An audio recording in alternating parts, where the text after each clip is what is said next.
L'Afrique, qui reste encore un continent à bâtir, où les besoins en logement et en équipement sont immenses, a en réalité une chance incroyable. Oui, ce qu'on pourrait considérer comme un retard peut être aussi perçu comme une chance. Car dans cette course vers l'avenir, l'Afrique, ou du moins nous Africains, pouvons observer attentivement chaque point où les autres continents ont trébuché, éviter de répéter les mêmes erreurs et avancer plus rapidement. C'est là que réside le véritable défi pour l'Afrique ou pour nous Africains. Au début de mes études, lorsqu'on m'enseignait l'architecture antique, j'étais émerveillé par la grandeur et le gigantisme de ses œuvres.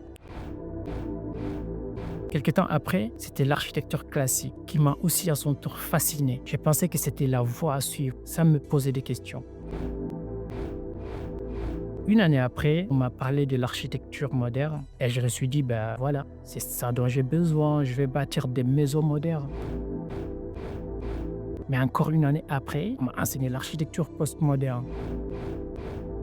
Et là, je me suis demandé, mais non, mais est-ce qu'on va m'enseigner l'année prochaine? Je me suis posé cette question parce que je me suis rendu compte que toutes ces architectures, bien qu'inspirantes, n'étaient pas la solution aux problèmes liés à l'habitabilité de mon monde, du monde dans lequel je vis. Ce que je devais faire, finalement, ce n'était pas rejeter ces démarches, non. Il fallait chercher à les comprendre pour en tirer des leçons qui soient techniques, politiques, économiques et surtout humaines. La solution n'était plus d'idéaliser un style ou un courant de pensée. Non, ce serait une erreur aussi grave que celle de vouloir s'enfermer dans des évidences du passé. Aujourd'hui, tous ces courants de pensée ont montré leurs limites par rapport aux besoins contemporains. Cela signifie que ne peut pas compter uniquement sur ces architectures pour répondre aux enjeux actuels.